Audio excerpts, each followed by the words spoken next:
everybody. Welcome back to the BestBox podcast this week. We have myself and Tony, and we have Donny back with us again this week. I know if you listened to last week, I ended off kind of excited, like, we have to come back again. And then after the podcast, I'm like, we need to do this right away. So we are jumping right back in with Donny. So if you missed part one, definitely go back and check that out for a little bit of Donny's story, how he got into fitness, being a general manager for Groundwork Athletics, his success with his team. So definitely go back and check that episode out from last week. So why we're here today. So today we're going to discuss sales. For most people, we know this can kind of feel challenging, not having the confidence to do it, losing out on clients. We've had, conversations about sales with, most and every trainer or gym owner we've talked about. And I know we've heard a lot of common things. I'm sure Donny will give you a chance to share. You have even more expertise in this space. Things from, I don't want to bother a person.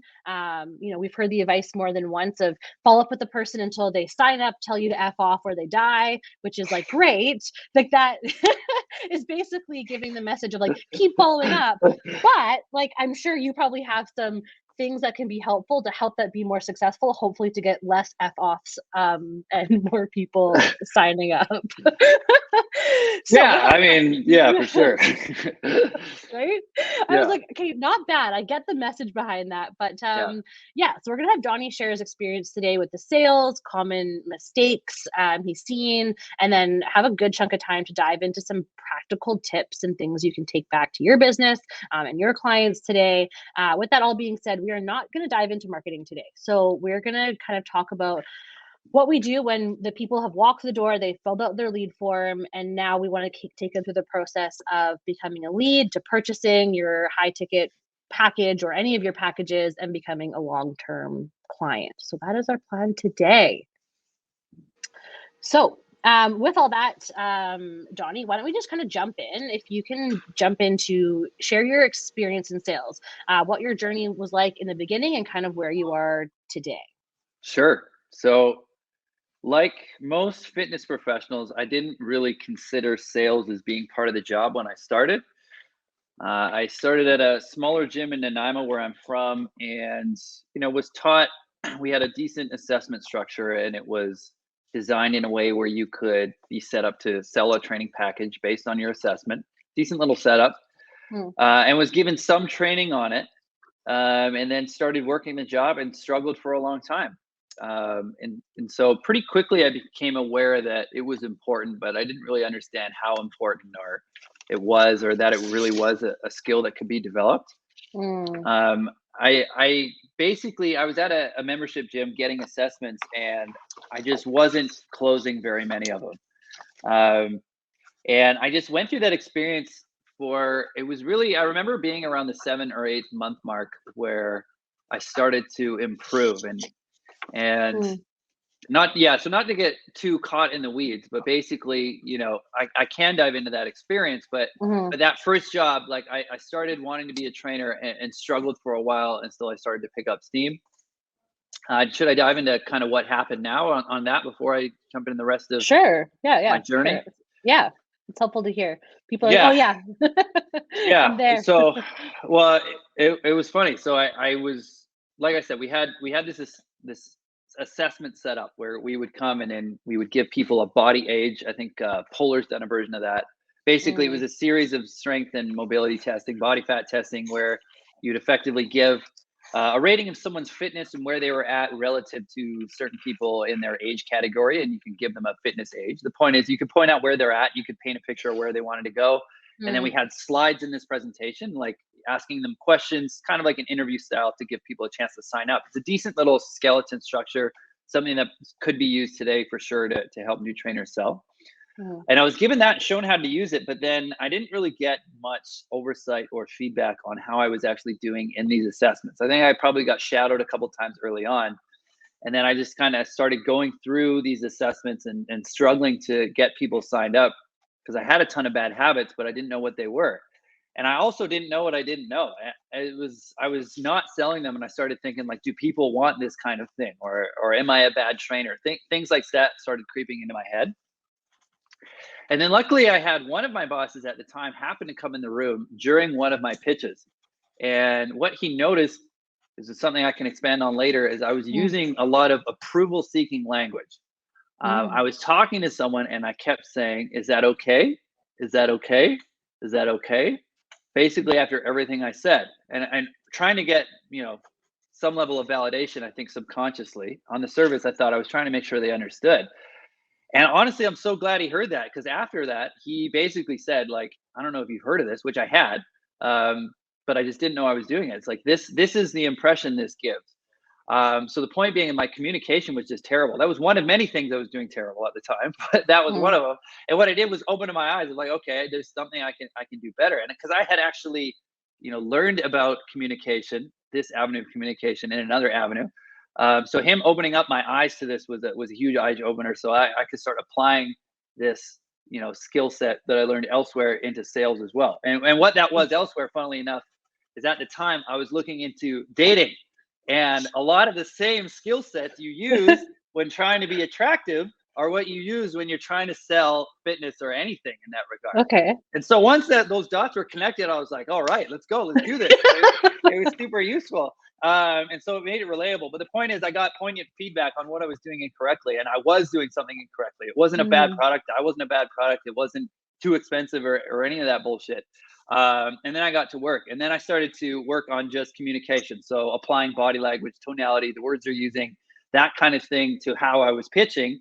And then my results started to get better. And so I then, I worked at this Nanaimo gym. It was kind of a mom and pop shop where selling was important, but it wasn't a big part of the culture. And I thought I was pretty good at it. And then I moved to Vancouver for a job at a franchise here, and once you make the move to Vancouver, it's definitely a bigger sales culture in a good way. And then I worked in a role where I was labeled as fitness manager, where I was doing assessments for new members to try and sell them personal training only. And not doing the training. I did that at that company.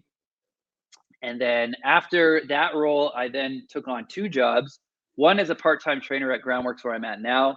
And the other was selling memberships at a membership gym, which was unbelievable. So I worked there for 2.5 years, and I just got so many reps. So I had like a good foundation on that point on kind of what to do.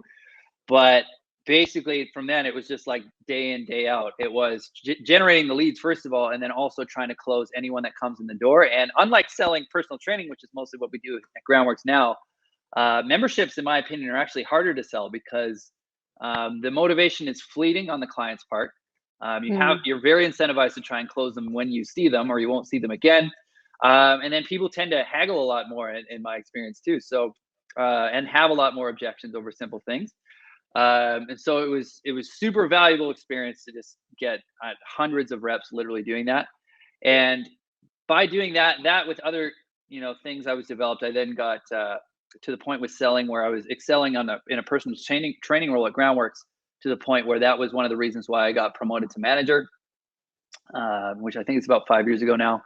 And so now I'm at the point where I've done hundreds of consults here, and I'm also have taught probably 30 plus trainers how to do a consult and improve their sales skills as well. So that's kind of my journey in a nutshell. Awesome. Yeah, I can imagine just the experience over the years doing that, and now you're kind of like training the trainers in these skills. So I mean, this kind of adds on to all the awesomeness we talked about with being on your team last week and the things and building on those sales skills. So I think kind of what you said, like, here's the assessment, here's like the process of how to do it, go do it, but not necessarily that extra part. And I think that'd be kind of interesting to dig in a little bit later about those habits. And I think you said a good thing is that sometimes we don't know what we don't know, but until someone like opens our eyes, we're like, oh, there's like a whole other thing that will help us be more impactful in that. So I think that kind of shared a little bit about where you learned to sell. A lot of that sounds like you had some people that stepped in and helped you, as well as just reps. So kind of with that, with you being in industry in a variety of gyms and roles, what are some of those common struggles that you've seen with trainers selling fitness? What a loaded question. Yeah. I think it's helpful to hear. People are going to be like, oh yeah, I do that I and know, that. I Oh, know. dang it. Yeah, This is, you get to let yeah. loose, Donny. Tell them how I you know, feel. right? This is a safe place. I'll just start talking and to see where we end up. Well, it's just several things for several different people, right? Yeah, yeah. The first thing is just, not acknowledging its significance and that you need to be good at it. Some people realize that too late. You can have a decent level of success without it. But yeah, if you get into fitness, most things in life, you need to be able to sell yourself. And it doesn't have to be scary. It's a positive thing. It's open source. It allows you to help people in this context. And you need to realize that it's important and a skill that can be cultivated. So that's the first mistake. And then the second mistake is the general mindset around it, that it's scary, that it's not a skill that can be developed, that, people don't want to spend money, that kind of stuff. And so, and that's usually like the starting point when I have like a newer trainer, is working on the mindset, first of all. Okay. I think so. How that'll manifest itself is, a lot of times a personal trainer will consider personal training very expensive, because personal trainers are often, if they're new to the game, they're kind of 22 to 25 in most cases. And a lot of 22 to 25-year-olds don't necessarily have $3,000, $7,000, $1,500 a month to be spending on their fitness. But a lot of people do. And a lot of people, that's not necessarily a lot of money. And even for the people that it is a lot of money, it's a lot of times worth it and justified. And so what that ends up doing is they end up being scared to ask for what they're worth, scared to even offer the correct sale in the first place. And that filters down and just kind of disrupts everything. It makes them come across as like they're not confident, they don't believe in themselves, which has the snowballing effect of they're not closing people, which makes them feel worse and all that kind of stuff. So, so that's kind of the first part, is trying to, you got to change your mindset around it. First of all, it's not scary. For a lot of people, buying a gym membership, buying a CrossFit membership, buying a group training membership is not expensive. And if you have enough value, I mean, what expensive really means is you just haven't provided enough value, or people don't see the value in it. We have tons of people who are, in the neighborhood of, relatively middle-class incomes, that will prioritize their fitness and purchase 3 personal training sessions a week if they see the value. So, in a very kind of vague, open sense, it's just about kind of helping trainers change their mindset, first of all, on that concept. Which then I think filters into the question's common mistakes, right? So, if someone thinks training is expensive, or they're scared of selling, one of the simplest mistakes that you can start to work on is how they communicate, specifically their body language, their tonality, and the language they use. So I think a lot of people are aware you need to be confident in order to sell something, but as they say, confidence is earned. You can't just say, okay, I'm going to be confident now, right? You kind of have to work. You kind of need to get the experience to actually believe in yourself. So what do you do in the meantime? Well, you can take steps to at least portray confidence, which kind of speaks to not to get too lost and all over the place, my philosophy on sales. It's not so much about being awesome as it is about not fucking up. Most people who show up to your door, they want to purchase what you're selling. It's just about not getting in your own way. And if you can get a new trainer or a membership salesperson to at least get out of their own way, their success will be pretty good. They'll be able to get most clients. They'll be able to sign up most people who come in your door looking for a membership. Because if they've actually shown up, you just need to get them across the finish line. And so that's most of the battle, right? Is getting them in the door. They've shown intent, exactly, and they want to be there for it, right? Exactly, right? Yeah. And so really all that needs to happen is they need to like you, and they need to think you know what you're talking about, and your offer needs to make sense. It's literally that simple. And so circling back to communications, this is something I found very powerful early on, still do, and preach it to everybody. Your communication and how you communicate. If you're not confident, you can at least look confident. And I think, I can't remember the exact numbers, but there's been research indicating that the vast majority of communication is nonverbal. Primarily, I think it's 60 or 70% comes from your body language. And so if you're not feeling confident and you're not thinking about your body language, there's a good chance you might start doing something like this and being like, hey, do you want to start purchasing my personal training package? For those who are just listening, I just did a terrible pantomime of someone with awful body language. Anyway, but the point being, if you're not thinking about it, your subconscious is going to sabotage you. You're going to slouch, you're going to fidget, your eyes are going to dart everywhere, and then anyone will pick up on that. We don't necessarily know to look for it, but just as human beings, we're wired to understand when that's happening, and you will feel it. Even if you can't articulate, you'll leave an interaction being like, that person doesn't believe in themselves, they're not comfortable, or I'm not sure they're a good trainer. So the first thing you need to do is think about, what is your body language? Shoulder blades need to be back. You need to look relaxed and comfortable if you're sitting down. If you're sitting next to them, what does a confident person do? It's a good barometer to run it. They're relaxed, they're comfortable, they're speaking under control, they're maintaining eye contact, they're not fidgeting, because they've been here before, they've done it before. And so if you haven't been here before and you haven't done it before, this is a way you can look like you have. And so the simplest thing I would say is look relaxed. If you're sitting down, lean back slightly. If you're standing up, shoulder blades are back. Stay still, stay grounded. Don't fidget. Think about what you're doing. Don't look all around with your eyeballs. Pay attention to who you're with. So very simple. And I think the last thing with body language would be, if you're giving a tour, think about the pace of your tour, right? You're leading the interaction. So you walk at a pace that you're comfortable. Don't rush. Don't think, I need to show them this, I need to show them that, because that's what my boss told me my skeleton was. Just be in control of yourself, have the conversation, portray confidence. So does that make sense to you guys? Totally.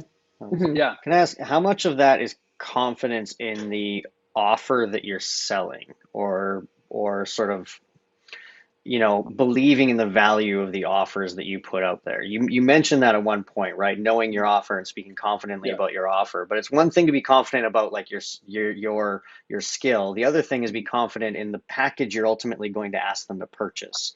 So can you 100%. talk about offers and the importance of that in this whole area? Yeah. So, I mean, another loaded question. If you're selling a membership, you need to, do what it takes to understand the value of your membership. And that includes things like, you need to understand market value. It's super important, right? You might think our membership, which is 250 months, is really expensive. I couldn't afford it. But if everybody else in your industry is charging 350, then that's a flawed mindset, right? So you do your market research, understand, what does the market charge? What do we charge? And how does our product compare, in my opinion, relative to those? And if yours is better and you're charging the same price, it should be pretty easy to be confident in what you're selling, right? And if it comes to selling personal training, your offer is yourself. And same thing, market value pricing.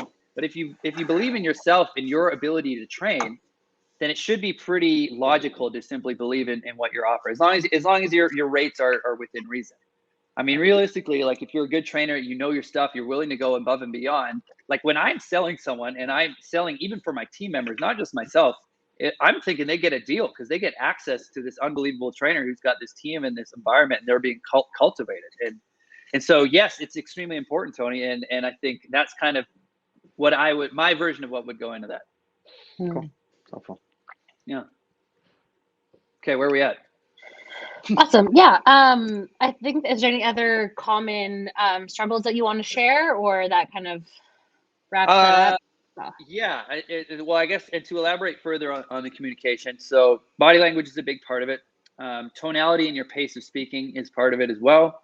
And what you're trying to do, once again, is portray confidence. And one thing a confident person does is they speak at a rhythm, pace, and volume as if they expect people to want to listen to them.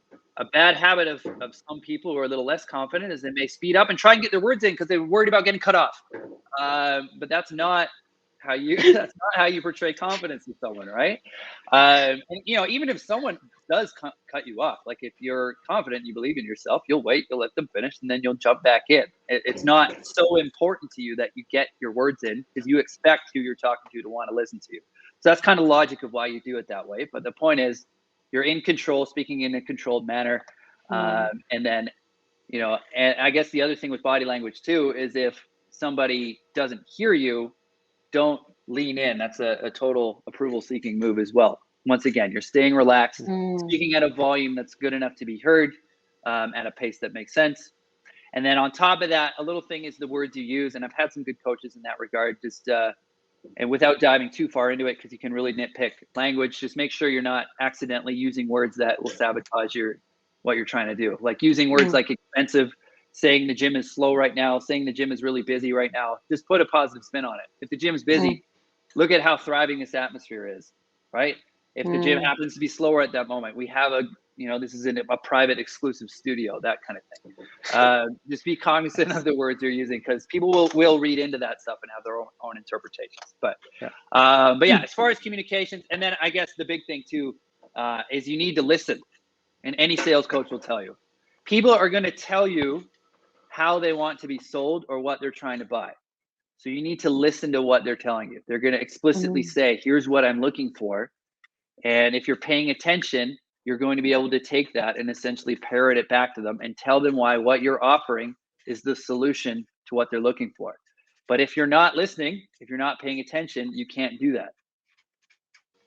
So, do you take notes during these calls, or do you? 100%. Is it all? 100%. Okay. 100%. Yeah. And I would recommend that. So if we're selling personal training, we do a consultation. We have an iPad, or we have a written version too, where you're taking notes on what people are telling you, and you can literally, if you're smart, use that for taking notes on anything. If you're selling a membership, it would be good to have a form to use to take notes as well, at least as part of it. Like you could give a tour and then you could sit down with them, and that's when you start note taking. But the point is, if you're doing consultative selling, they're going to give you kind of information that you want to use to recommend a service that makes sense for them. And that filters into your offer question, Tony, too, right? Like if they give you information that helps you make a qualified offer for what they actually need. Yeah.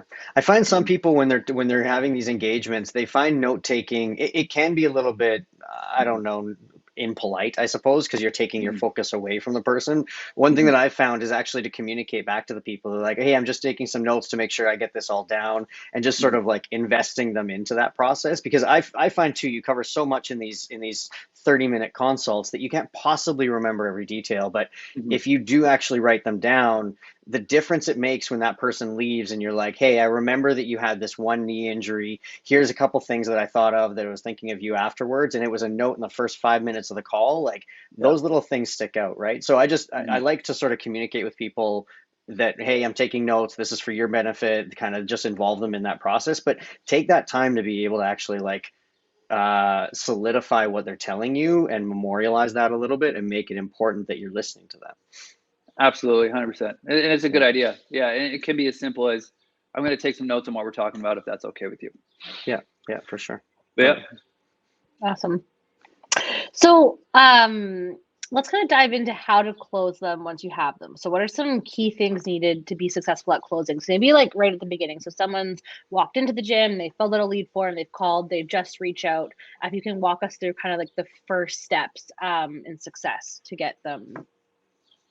Yeah, so there's a couple basic things right away. Make sure you've used your mouthwash, combed your hair, or whatever you got to do, especially in my case, I'm bald. Tidy up the gym, but those basics are important.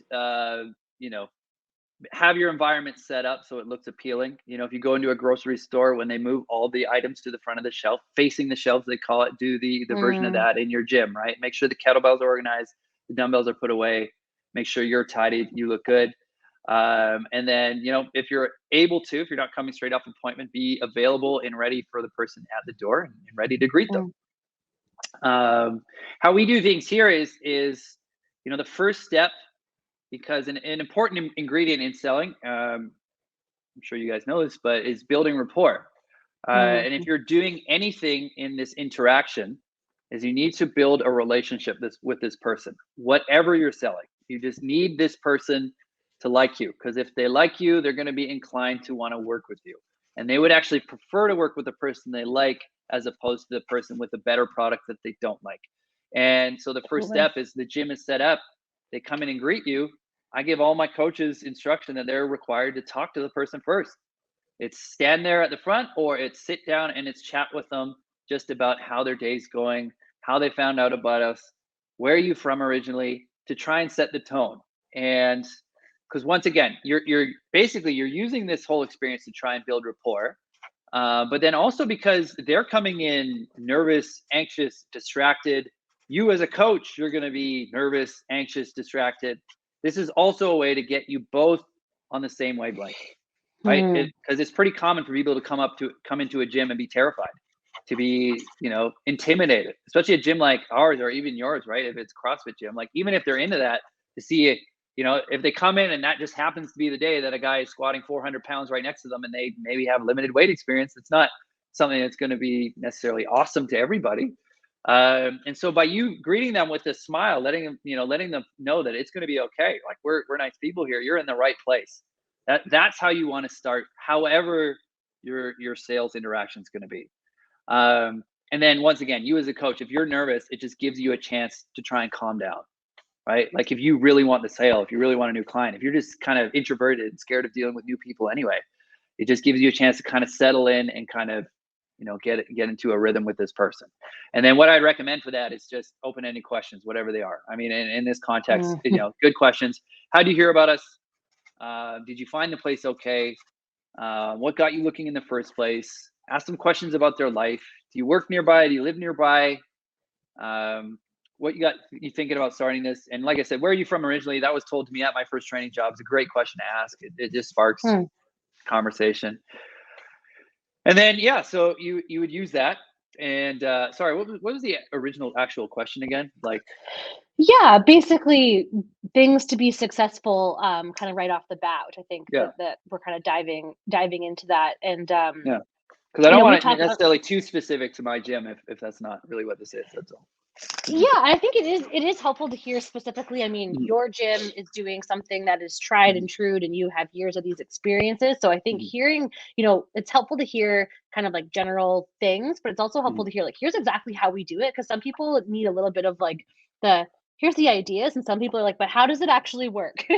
How do you tangibly do it and then adjust it? So obviously every business is different, but I think when you talked about rapport, I think everybody probably has these stories where I can think personally with a first aid company I used to buy my first aid supplies from. I was choosing to buy the more expensive first aid supplies purely because my rapport and experience and relationship with the company was better. I tried to switch to like a cheaper option and I was like, oh, I don't really like you as a human. Like I'm going to go back and pay more. And I think that's something to for everyone to remember. Just it is the rapport and relationship, and that just the conversation about life. I think it's easy to want to jump like right into the thing versus just like the thing that kind of came to my mind was like help everyone calm their bodies a little bit. Like you made it to the door, I'm gonna start like making a relationship with you. Let's just like calm our bodies, get on the same page. So I think those questions are a good way to kind of start that initial relationship. So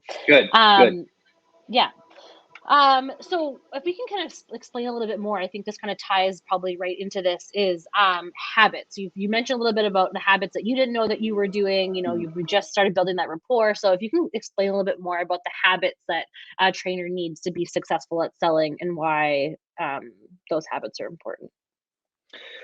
Yeah, and I think the initial things that come to mind are so I addressed on looking good, being professional, having your environment being professional, and I think other things are following through on what you say you're going to do, and being punctual, things like that, things we've heard before. But I guess I sit here in a spot having witnessed people who are good at those things and people who aren't so good at things, and the difference in success that comes for them.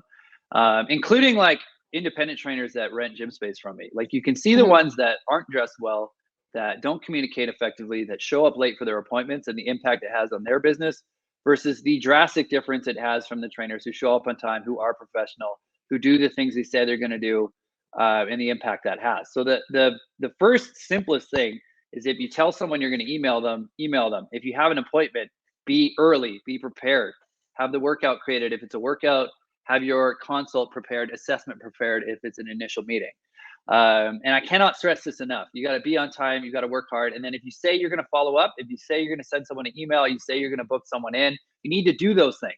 And then even more if you can, right? If you say, I'm going to reach out to you today and remind you of the appointment we booked on Thursday, and you happen to include an article about, you know, knee rehab because they mentioned their knee injury, that's going above and beyond. Those are good habits. Whereas if someone has to reach out to you, hey, didn't you tell me we were going to train at this time on Thursday? I didn't end up hearing for you. That's not helping your cause. And so those are kind of the little habits I would say as far as like maintaining a business. But then yeah, as far as the actual habits of the consult itself, I feel like this whole conversation has kind of been structured around that, right? Absolutely. Yeah, for sure. Can I ask you about the energy in those consults? How important is energy coming to that? Like you can come to it sleepy, tired, right? Obviously that goes into preparedness and that sort of thing. But Yeah. obviously if you don't match the energy or don't bring the energy, you're not going to have a positive result generally, right? So how important is that for your team? 100%. Great question. And how I've described this is your energy should be slightly above theirs. And that's an important distinction because there's also such thing as having too much energy, right? If someone is a little more reserved and a little calmer and you're off the wall, that's not typically a good thing. Right. And, you do want to be yourself, you want to stay within your normal range, so to speak. But at the same point, you don't want to be too high energy in that case. However, that being said, the absolute worst case scenario is if you do come in and they can tell you're sleepy, low energy, you're tired. And even worse, if you say that shit, like you're just going to screw yourself from the hop. Right. So even if you feel that way, use your body language, use your tonality. Because you should be more energetic than they are. You should be excited. You should be happy because that's fun. People want to be around positive energy, right?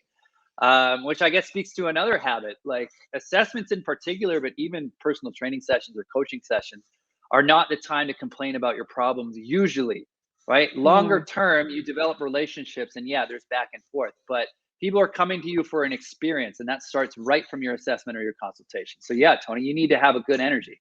They come to someone who feels like a drag, who feels low energy, who feels expended. That's not motivating. They're trying to get out of that themselves. They just had a fucking long work week and they're like, okay, I need to get my energy back. I need to get back in the gym and this trainer seems more tired than I am. What the hell am I doing here? So 100%. Good point. Good point. Yeah. Love it. Awesome. Okay, cool. I think it'd be helpful, Donny, if you continue to walk us through a successful sales process. So we started with their experience in terms of rapport and building relationships. Yeah. But I think, again, if you can walk us through, a typical positive sales experience. 100%. And so what we do here is we do consultations primarily, but assessments as an initial meeting are a totally viable way to sell as well. But so you start with, meeting them at the front, like I said, having a conversation, getting you guys on the same page in terms of, rapport and everything like that. And then you follow up with a tour of the facility. And it's usually a transition. Like you probably started to talk about their goals already. And same when I was selling memberships, like, I want to lose weight or whatever. And you can keep that conversation going if it's flowing, or you can even be like, great, we're going to dive more into that, but I'd like to show you the facility first. And so we show people the actual gym where they're going to be. This also helps them get more familiar with the environment. And then it also gives you more time to just do rapport building, right? So you're showing them around the gym, check out our new paint job, look at our kettlebells. Have you ever lifted weights before? Also, you were telling me you're from the island. I'm from the island too. That's great, blah, blah, blah. The point is, you're using this time to build a connection. It was the same thing when I was touring the gym. So, do you use cardio equipment regularly? Awesome. Do you like free weights? Great, cool. What got you into you doing that? Blah, blah, blah. You need to use this time to keep building the relationship, while at the same time showcasing the facility, because that adds value to what you're offering. Even if you're renting out someone's space, that is part of what you're selling. And then it also gives you a chance to talk about fitness in general, which helps you sell yourself and the company and the classes, whatever it is as well. After you give a tour, you're adding value, you're building the rapport, you're then sitting down in either context, selling a membership or selling training. And then that's where you really dive into why they're there. You make a couple notes already, like, all right, so you did mention you're trying to lose weight, blah, blah, blah. But let's talk about what really brought you here today. And that's where they're going to tell you how to sell them. They're going to say, I want to get stronger. I want to lose weight. You ask all the questions you need to ask, like, what's your schedule like? You need to find out how available they are, how committed they are. Have they worked with a trainer before? Was it a good experience? If it was, they're very likely to do it again. Was it a bad experience? They're going to be able to tell you everything they didn't like, so you can let them know they don't have to worry about that here. The point is, you're asking all the questions you need to ask, and then fitness related questions too. How much have you lifted before? Do you have any injuries? What's your experience like? And then, getting all the information you need in order to make a succinct, logical recommendation to that person. And at that point, if you're selling training, it's like, okay, you've just told me what you're trying to work on. I recommend you train with me 3 times a week, and we're going to work on X, Y, and Z. And the same thing if you're selling a membership.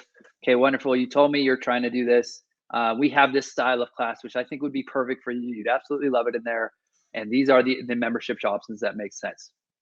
And then how I break it down for my coaches and when I do it on my consultations is I will ask the questions, make a recommendation on general fitness first. And what I mean by that is I'll make a recommendation on how often they should be working out or what they need to do in order to reach their goals before I start getting specifically into how our services match that. You know, and some simple examples, it's like if someone wants to lose weight, they need to use the gym for calorie expenditure and they need to work on their diet in order to create a caloric deficit. So they're not going to do that working out one time a week. So I need to get that cleared with them right away. We need you working out 3 or more times a week at least in order to increase your calorie expenditure and get a good return on your fitness and that kind of thing. The point being, you know, get them bought into what your workout plan is. If it's a bodybuilding client, okay, I want to start you on a 3-day split and we want you working 5 days a week and alternating that split starting on week number 2. And you just speak specifically to what the plan is. Get them on board with that plan. I want you coming to 3 classes a week and go to an all strength class, a core and conditioning class, and then a total body class. Get them on board with what that is. And then they'll either say, sounds awesome, or how much does it cost? And then you segue into what your services are. And because you've asked some questions, made a recommendation that they agree with, it's now really easy to offer a service that makes sense, right?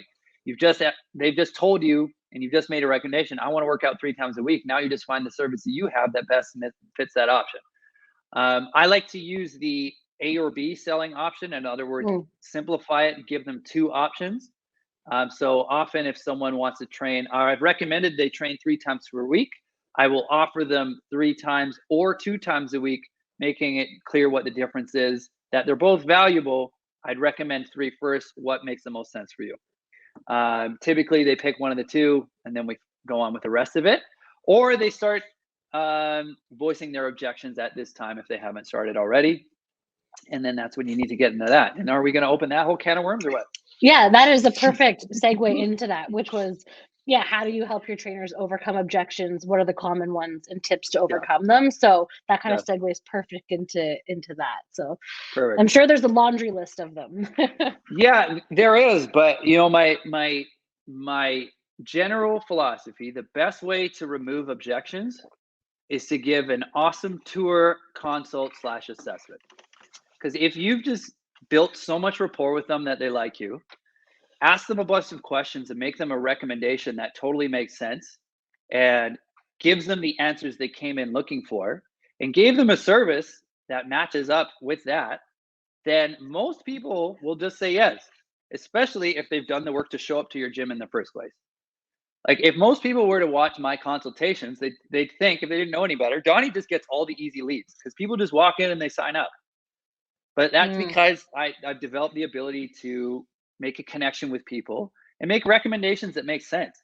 And so the best objection removal is to preempt it by having a good tour assessment and recommendation.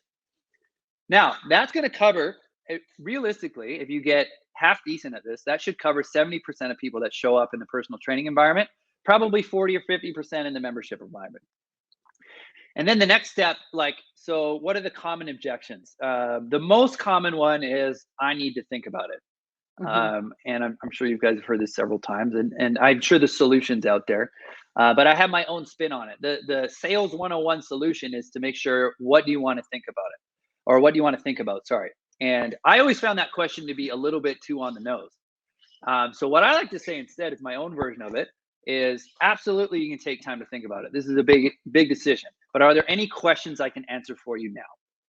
And what that does, it does the same thing. And the reason is, you don't want them to leave the gym without all the useful information. Because sometimes, you try your best, and for whatever reason, you have an awesome tour in general, but maybe you didn't give an awesome one, didn't give them all the information, or they didn't retain it all. And they may not know that you have other options than the 2 you presented, and it's too expensive, and they don't want to say it. So the point is, that's the most common objection. I need to think about it. You need to be able to comfortably ask, put your own spin on it, but you need to be able to ask, what are you thinking about? And that's where you'll get, the real objections. And that's when it starts coming into things like price, time, and whatever it ends up being.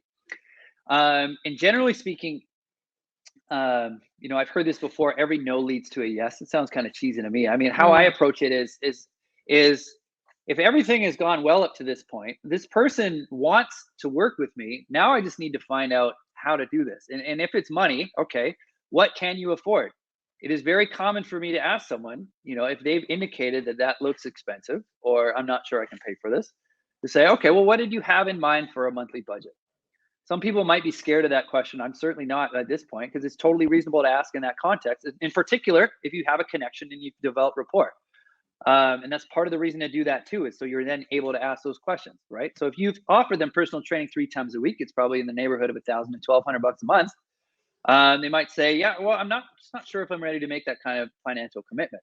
And it's totally reasonable if they don't necessarily need 3 times, to take your foot off the gas and say, okay, well, what is your monthly budget? And then they will give you the framework in order to make your check down pitch. Well, I think I can actually have a budget of $800 a month, or I think I have a budget more around 400 times a month. Okay, great. So what we could do in the case of 4 times per month or $400 per month is train once per week. Find you a solution outside of your personal training sessions to still get your additional workouts in. And we've certainly had several clients get great results this way. It requires more responsibility on your end, but it definitely fits your monthly budget. Does that make sense for you? So it's just like, I know there are other industries and other places that will approach the budget question with far more pressure and emotion. They will, if they think it's 3 times, and there's people who need a lot more, and you should nudge them. But definitely, like, people will cry during my consultations, but I'm not going to make people cry. I'm not going to be like, I don't care that you can't afford it. You need to train 3 times a week because you're going to die. And I've certainly been at places where they promote using that kind of messages. That's not my thing. That's not how we need to do things. And it's simply not true. You can certainly change someone's life in a way that they can fit into their budget. And so instead, it's just like, find out what your parameters are. I can't afford it. Okay, what can you afford? What can I do that are within those constraints? And then offer them that service. And typically, someone who's showing up to a personal training studio has some semblance of what personal training costs. So if you ask them their budget, they will have something in mind. And if you're close to that, even if you're slightly above, you can usually get them to that point. And same thing with a CrossFit membership, or even just a gym membership. Like, they're going to have an idea, find out what their number is, and try and fit them in that number. And then sorry, go ahead, Tony. I was gonna say, I like you didn't use the word afford, because I feel like that causes like a little bit of a opposition, I suppose. Like, if you ask them what they can afford, it's almost like if they have to answer that question, it's there. But the way you asked it is like, what did you have in mind? And then for the budget side of things, right? Because a budget's a flexible thing. I could be budgeting 300 or 500 or 1,000, but you left it very sort of non-confrontational, I suppose, in that way. And I think that goes back to one of your first points about the language and the tone that you use. Just little keywords like that I picked up on. I like that. Yeah, exactly right. And then I guess the other thing with money in particular, you can be creative. Just because they can't afford $1,000 a month every month doesn't mean they can't afford it for the first month. So be flexible, right? Be creative, and some of that comes with experience, but have options, right? Okay, so for example, someone has a monthly budget that's relatively modest. Let's say it's $300 to $500, but they are brand new to fitness, and their movement is very poor. They're like a danger to themselves if they're in their gym, so they need a lot of time with the trainer. A good middle ground is to pitch them on trying to do that first month 3 times a week. It's like, okay, you can't, this isn't in your budget regularly. Could you do it could we front load your package, train more in the first month? The point being is, I need you to do this properly and safely, so that from month number 2 onward, when we downgrade to once per week, I can trust that when you're outside the gym, you're doing things properly and safely. Totally reasonable way to approach that. I like that. I like that. Yeah. Especially too, if really that's what their budget is and they have to go work it on their own, they're going to be more successful having those like skills front loaded in that first month. So I like that one. Yeah. And so, go ahead. No, you go ahead, Donny. Oh, I was just thinking about the membership environment. So so one thing that it does tailor a little bit different there. And that sometimes it's pretty common to have just like a couple membership options. First of all, it is good in that environment to use time sensitive type sales tools, right? Like, have promotions, have like, okay, well, if you do this today, I can get you this kind of discount, that kind of thing. Those things are useful. And the thing that's worth noting in that environment is, and I'd say more so than in personal training. It's very common for someone to show up to a membership gym because they're walking down the street and they saw a sign and they walked in and they were feeling fat that day, and so they thought I should do this. Or that's why they picked up the phone, or that's why they emailed. And that motivation is fleeting. And so it's in their best interest and yours to get them signed up right away. And it's usually common in most gyms that you can discount a first month by $50 or give them a free month. Just give them a reason to take a chance. Like reassure them that the cancellation, like nothing set in stone. Well, just try it for 10 days. You can always back out. The point being, because that would be another, I want to think about it. That's really normal in that environment. Like I'm not ready to do this yet. Okay, well, if you do this now, here's what I'm going to do for you in exchange for you doing it now, because I believe in this so much for you, that kind of thing. So just wanted to make that point in that context. Awesome. So I think, that gives a really good picture and clarity on how to have a successful, like some key things to that. So with all that though, like for a lot of trainers, this is a new skill, they're building on it. They hear this, they're going to be like, okay, that's really awesome, but it still sounds scary. Is there any other tips to kind of building on what you talked about in the beginning in terms of someone being confident in front of their clients in terms of like little things they should do to help them in that, or things they shouldn't do? Yeah, I think have a simple package that's easy to sell would also be a good tool. Okay. I think, whatever it is, if you want to sell, we sell monthly recurring memberships. If you sell a package of 12 sessions, keep things simple, because if things get complicated, it's easy to lose people. That's part of why I do use the A or B. Like we have several options at our gym, but I narrow it down to 2 to keep it simple. It's just easy for people to pick one, especially when they trust you. But if you have a bunch of complicated, convoluted options that are hard to explain and articulate, it's just easy to lose people with that going on. So keep it simple. Understand what you're doing, and if you were like a new independent trainer, have a couple package options. And then I said this. I can't remember if I said this in the last podcast, but if you're scared of selling too, a good habit to get into is put yourself in a situation where you only have to do it once. And how you do that in the personal training context is if you have an automatically renewing membership, then you realistically only have to close the sale one time. Whereas if you're selling packages, you have to sell at the end of every package, which works great if you're good at it. But if you're feeling scared of it, feel free to steal my Band-Aid and set people up on automatic renewing memberships for sure. I feel like the A/B, or just even if you have more options available, but what you offer somebody, I know. Or 2 of the independent trainers we've worked with when setting up their memberships, they gave me lists. Like, I'm like, you have 47 memberships here. Like we can totally reduce that one for your own management of your business, but also for your clients. And that even if you have like 5 or 6 or different ones, the through the process, I really like that A/B, or only giving 2. Even with us in our group memberships, our email kind of has an overview of like, here's all the things we have, as well as like couples and student discounts. And this is kind of sparking my inspiration already to even like simplify, especially reading. Here's the 2 main ones. And then if you're interested in other ones, email and we can kind of give more information. So thinking about that both in our real life sales, as well as when we send out those emails sometimes of like, what packages do you have?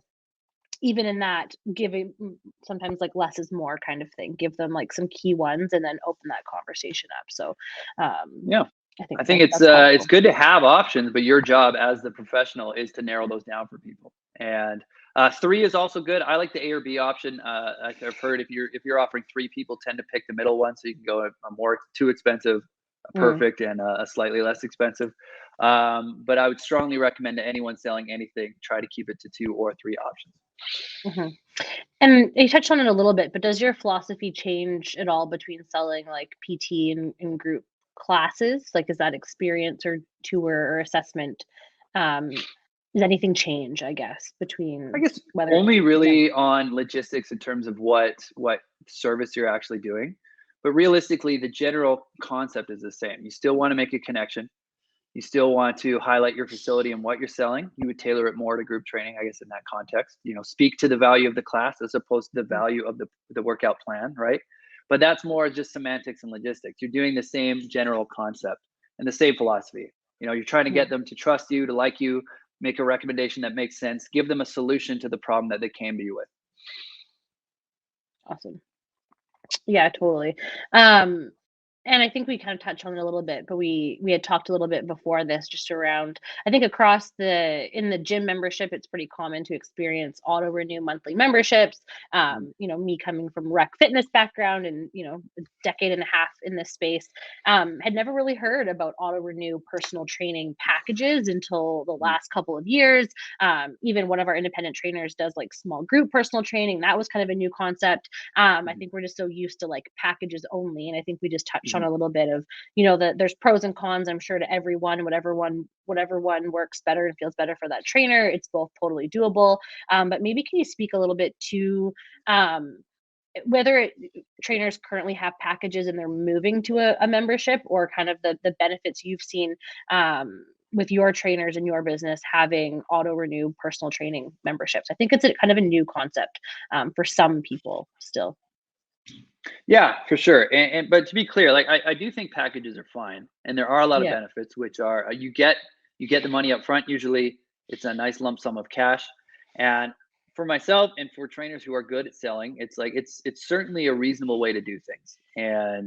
But why I did it in my business is because So actually, sorry, Donny, you know what? Maybe actually, if you could yeah, touch on one point in the packages before we jump into the auto yeah, renews, then I think the thing I've seen with packages is like, oh, the person used their last session, I should probably follow up about booking next time. Like when mhm. someone's selling packages, what point would you advise your trainers to reconnect with them to resell them on their next package?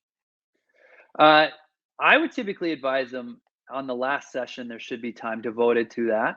But realistically, it's like you're kind of doing it the whole time. You're treating Hmm. clients as if fitness is a journey, not a destination, so to speak, right? It's Cool. like it's a long-term thing. And so part of the service you're offering, if you're a trainer, you should always be talking, you know, they should be in on how you're periodizing their program, what you're laying out for them. And those should be long-term setup things, which will make it at least subconsciously part of the conversation that you're planning for the long term. And so the actual sale or that conversation is a quick one. It's more just a formality if you've done things properly. That should just you should only require 15 minutes or so on that 12th session if you sell a 12 session package, which is like, okay, this is your last session. I know we plan to do X, Y, and Z. Are you good to jump into another one? It could literally be that simple. Cool. And then they may have some objections, and you may need to check down to a different service, or you need to change it somehow. But the point is, like, how you're structuring your whole program should set up a long-term investment in a way that makes sense. And then that conversation should be a relatively quick one. But then I would say, make sure you have time for that conversation. Because if you have an appointment at noon and you're having this conversation at 11:58, you're not setting yourself up for success. Because like the gym membership, if someone leaves having not signed up for that package, there is a good chance that you might not get them back. And then even just from running your own business, you might not get them back for 3 weeks because you didn't close the sale then. And then that's a lump sum of cash that maybe you need for your own expenses. So make sure you have that conversation, but it totally worked fine for me just to do it at the last session in that package every time. Perfect. Awesome. Yeah. That's helpful. Cool. All right. And then jumping into auto renew memberships. Yeah. And so auto renews are nice, as I said, because you don't have to do that sale every whenever. And yeah, it's based off, and I've told you guys this before, but to say it again now, it's based off of human psychology. There was a study done on company sponsored RRSPs. And when they would hire new employees, they would say, do you want to opt into this RRSP? And they had like a 60% yes rate. And then they were wondering, why didn't people want to do this thing? It's like an RSP matching. It's a good thing. And so they flipped it, and they said, you're going to be included on this RRSP matching. And the uptick went up to 98% or something bonkers like that. The point being that if you put people in a situation where they have to opt into something, they're less likely to do it. Whereas if you put them in a situation they have to opt out, then they're also less likely to do that too. And so with selling packages, they have to opt in every time that package is coming to an end. And so that, is a problem in and of itself with human nature. And then if you put on top of that selling isn't your strength, you're now compounding that problem. So thinking as a manager of trainers, some are good and some are not as good at selling, I thought, is there any way I can make this easier? Let's just make this auto renew. And it wasn't my idea. I just put it in place in this company. It exists elsewhere. And what it is instead of selling like a 12, 24, or 48 session package, or 36, which is pretty common in our industry, is we sell them packages based on their training frequency. So for example, if someone is training 8 times or training twice per week, we sell them 8 sessions at a time every 4 weeks, and then it renews in 4 weeks. And then the other thing that does is that adds a financial incentive for them to be committed to getting their workouts in. Because another problem with packages is if they miss a workout, there's no reason for them to make up that workout or stay on track. I got a vacation next week. Well, I'm just going to take that week off, or I got sick, or I can't come in today. I'm not going to come in tomorrow because it's inconvenient. Whereas if you have a payment that's scheduled in 4 weeks, even if you're lenient about rescheduling payments, postponing payments, there's still that layer of I'm supposed to get these workouts in, and it helps from a fitness angle and from the financial angle. And then from running your business, it makes things more predictable. It's, I'm supposed to get a payment, and unless someone has told me to cancel, and then I know I'm not getting that payment. And if like you're an independent trainer of 10 clients and they're all automatically renewing, you can start to get a more predictable level of income. And a lot of people value certainty in this life. So this kind of adds certainty in this industry. So that's why we did it. We do packages generally of 4 sessions, 8 sessions, 12 sessions in a 4-week billing cycle. And we pick 4 weeks because if you do a month, months are longer than 4 weeks. Very simple thing, but important detail. Set it up to auto renew, and it was a huge X factor in our business growing to where it's at today. Awesome. I love it. Yeah, definitely in the beginning, one trainer we had was doing it monthly and very quickly realized, monthly doesn't work for auto renews when it comes to personal training, having it based to sessions. So we're seeing commonly billing. We have one trainer does every 4 weeks. We have one that does every 2 weeks. And we have another trainer who actually bills automatically once a week to just have the payments be smaller. So whatever your system allows, but basically on a weekly cycle based on how many sessions they train per week is kind of the secret sauce there for that. So that was a lot of really helpful information. So with kind of wrapping all this up, Donny, and kind of our last question or conversation is, it sounds like you do a lot to implement and support your team on building these sales skills kind of ongoing. If you could give some kind of tips for other trainers out there that are maybe working on their own as independent trainers and don't have someone like yourself that's mentoring them through their journey, any tips or advice on building their sales skills or resources or places good to kind of learn more about some of these philosophies in sales?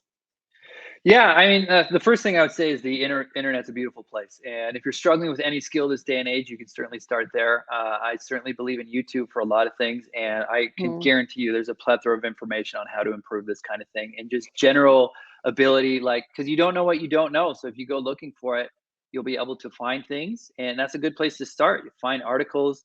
This problem exists with several other people in this industry and all industries. So if you just go looking, you'll be able to find several sources of information. I think, if you can't get actual reps and you're an independent trainer, you need to practice on other people. Just do role plays with friends, with clients, practice your assessment, practice your consultation, decent place to start. And then, I don't know, reach out to me. If you don't have a Donny, you can reach out to me. I'm happy to help people. Find someone who's nearby, reach out to them. Generally people in this industry are happy to help. And so if you know someone who is good, the trainer nearby who's successful, talk to them about what they do. There's different ways to skin a cat. My way is not necessarily the best way for everyone. And if you know someone who's doing great, talk to them. And then on top of that, put yourself out there, get experience, get reps. The more you do it, the more self-aware you are while you're doing it, the better you'll get. And I love that advice of reach out to a Donny or someone like that. I know early in my career, I was like, I want a mentor. And I was like, I went to someone, I was like, I'm going to volunteer you to do that for me. I'm looking for, he's like, okay. But another independent trainer I was chatting with recently was like, I have a friend and I'm watching them and they're being really successful and they're growing really quickly. I'm like, I don't know what they're doing. I'm like, reach out. People are generally open to sharing, and that we're all if you're more successful, I'm more successful, and we want to kind of share that knowledge. I think that's an important thing is not to be scared to ask somebody that looks like they're being successful. I'm like, one, the grass isn't greener always on the other side. Maybe they're going to tell you, actually, I'm really successful, but I'm actually really struggling in these areas. Or they're going to be like, heck yes, here's these awesome things that you can maybe go take upon yourself and try them out. And kind of building on the fact that you said there's lots of kind of different ways that we will hear tips on how to sell and do those things and pick what kind of fits and resonates. And probably you would agree, just like try it out. There's a bit of trial and error as well, and depending on your personality of how it goes. So Absolutely. awesome. Cool. Anything else that you want to share with us with selling, Donny? Oh, I think I've chatted enough. Awesome. So good. Thank you. Awesome. Tony, anything else from yourself? No, it was super helpful. I love the little details and the nuance into that. I'm probably going to go back and kind of re-listen to this and pull out some goodness. But there was lots of valuable stuff in there. I appreciate it, Don. Yeah, I appreciate it. you saying Awesome. that. Thanks, guys. Cool. All right. Have another great week, everybody. Bye. All right. Yeah, these days I don't take advice from anybody who gon' tell me how to do it if they never even did it right. These days I don't waste a minute of my time reminiscing on regrets of the past. That's a different life. These days I don't need nobody's validation. These days I don't need nobody's invitation. These days I don't tell nobody what I'm doing. I just do it. If I fail, keep it pushing till I get it right. Yeah, these days I've been wide awake. I never